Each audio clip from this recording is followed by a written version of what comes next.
Welcome to our YouTube channel. आज की इस वीडियो में हम फंडामेंटल राइट अनुच्छेद 29 से आगे कवर करेंगे। 29 से 32 तक जो भी अनुच्छेद हैं उन्हें आज हम कवर करेंगे इस वीडियो में। पिछली वीडियो में हमने 28 तक अनुच्छेद कवर किए थे, लेकिन आज हम कवर करेंगे 29 से आगे वाले जो भी अनुच्छेद हैं उन्हें आज हम कवर करेंगे। अनुच्छेद 29 आर्टिकल 29 ये कहता है कि भारत के किसी भी भाग में रहने वाले नागरिकों के किसी अल्पसंख्यक वर्ग को अपनी भाषा, संस्कृति, लिपि को बनाए रखने का अधिकार होगा। भारतीय संविधान धार्मिक और भाषाई अल्पसंख्यकों को मान्यता देता है। वो ये कहता है कि धार्मिक और भाषाई अल्पसंख्यक जो हैं वो अपनी लिपि, अपनी संस्कृति, अपनी भाषा आदि को बनाए रख सकते हैं, उन्हें सुरक्षित रख सकते हैं, उन्हें बनाए रखने का अधिकार होगा। तो अनुच्छेद 29 जो है वो अल्पसंख्यकों को अपनी भाषा, संस्कृति के संरक्षण का अधिकार देता है। उसके बाद है अनुच्छेद 30। अनुच्छेद 30 से आर्टिकल 30 ये अधिकार देता है अल्पसंख्यकों को अपनी पसंद की शिक्षा संस्थाएं स्थापित करने का, उन्हें बनाने का, उन्हें चलाने का और विधि के अनुसार उनका प्रशासन करने का अधिकार देता है।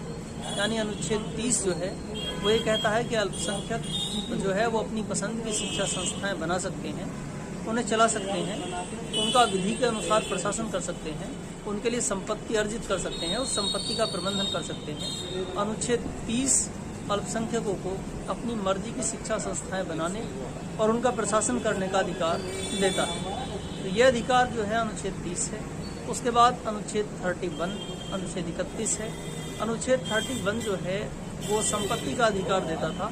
मूल संविधान ने 7 मौलिक अधिकार दिए थे, 7 मूल अधिकार दिए थे, लेकिन एक मूल अधिकार जो कि संपत्ति का अधिकार था कि व्यक्ति को अपनी संपत्ति का अर्जन करने का और उसे बनाए रखने का अधिकार है, वो अधिकार बहुत ज़्यादा विवादास्पद रहा था। और उस अधिकार को अनुच्छेद 31 को और आर्टिकल 19 का एक सब क्लोज था 6, उन दोनों को 1978 में 44वें संविधान संशोधन के द्वारा खत्म कर दिया गया। यानी कि अब नागरिकों को केवल 6 मूल अधिकार उपलब्ध हैं।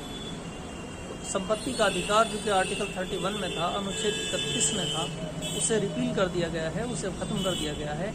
यानी अब संपत्ति का अधिकार जो है उसे कानूनी अधिकार बना दिया गया है कि संपत्ति का अधिकार उसे अनुच्छेद 300A में रखा गया है, भाग 12 में। यानी अब संपत्ति का अधिकार जो है वो व्यक्ति का कानूनी अधिकार है, ये एक मूल अधिकार नहीं है और मौलिक अधिकारों के जो चैप्टर है उसका हिस्सा भी नहीं है।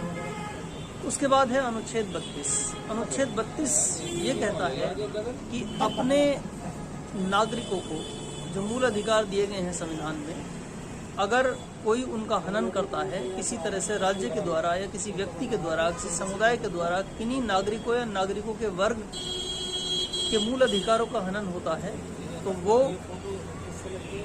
उसके लिए अपने मूल अधिकारों की रक्षा के लिए, उन्हें लागू करवाने के लिए सीधे सुप्रीम कोर्ट या हाई कोर्ट जा सकता है। अनुच्छेद 32 खुद अपने आप में एक मूल अधिकार है। संवैधानिक उपचारों का अधिकार अनुच्छेद 32 इसका नाम है। तो ये खुद अपने आप में एक मूल अधिकार है। इसीलिए सुप्रीम कोर्ट या हाई कोर्ट अगर मूल अधिकारों का हनन होता है तो किसी भी आधार पर याचिका को स्वीकार करने से इनकार नहीं कर सकता, क्योंकि अनुच्छेद 32 संवैधानिक उपचारों का अधिकार खुद एक मूल अधिकार है। और इसी अधिकार को डॉक्टर BR अम्बेडकर ने संविधान सभा में सबसे महत्वपूर्ण बताया था।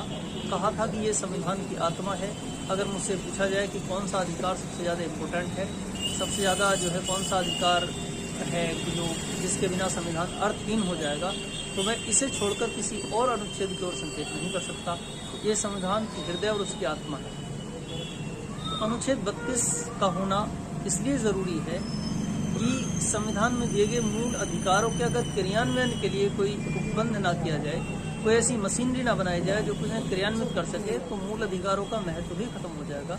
इसलिए अनुच्छेद 32 को खुद मूल अधिकार बनाया गया है।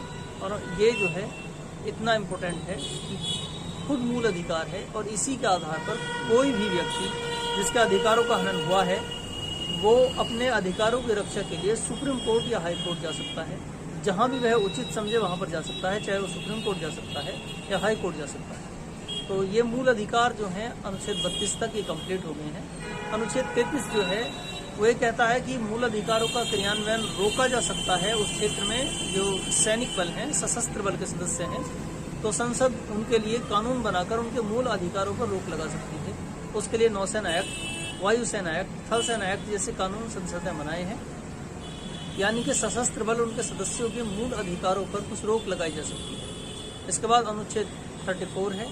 अनुच्छेद 34 ये कहता है कि ऐसे इलाके में जहां पर फौजी शासन लगा हुआ हो यानी मार्शल लॉ हो, वहां पर भी मूल अधिकारों का क्रियान्वयन, उनका इम्प्लीमेंट होना रोका जा सकता है। सैनिक शासन जो है वो ऐसा होता है कि कहीं गंभीर कानून व्यवस्था की स्थिति खराब हो गई है तो वहाँ के नियम कानून जो है वो सेना के अधीन किए जाते हैं, प्रशासन को सेना के अधीन किया जाता है और सैनिक न्यायालयों को जो है वहाँ छूट होती है, वो आदमियों को दंड दे सकते हैं। यानी सामान्य प्रशासन स्थापित करने के लिए एक वैकल्पिक व्यवस्था होती है। तो जहाँ पर सैनिक शासन लगा हुआ है, मार्शल लॉ लगा हुआ है, तो वहाँ भी इन अधिकारों का क्रियान्वयन रोका जा सकता है, इन्हें स्थगित किया जा सकता है या सीमित किया जा सकता है। पर अनुच्छेद 35 जो कि लास्ट है इस चैप्टर का अनुच्छेद, वो ये कहता है कि इस भाग के उपबंधों को क्रियान्वित करने के लिए यानी मूल अधिकारों के संबंध में विधि बनाने की शक्ति जो है वो संसद को होगी। किसी और निकाय को मूल अधिकारों के संबंध में विधि बनाने की कोई शक्ति नहीं होगी। यानी मूल अधिकारों के संबंध में कोई भी कानून बनाने की अगर शक्ति किसी निकाय के पास है तो वो भारत की संसद है। किसी राज्य विधानमंडल को या किसी और निकाय को इस बारे में कोई भी शक्ति नहीं है। Thank you for watching.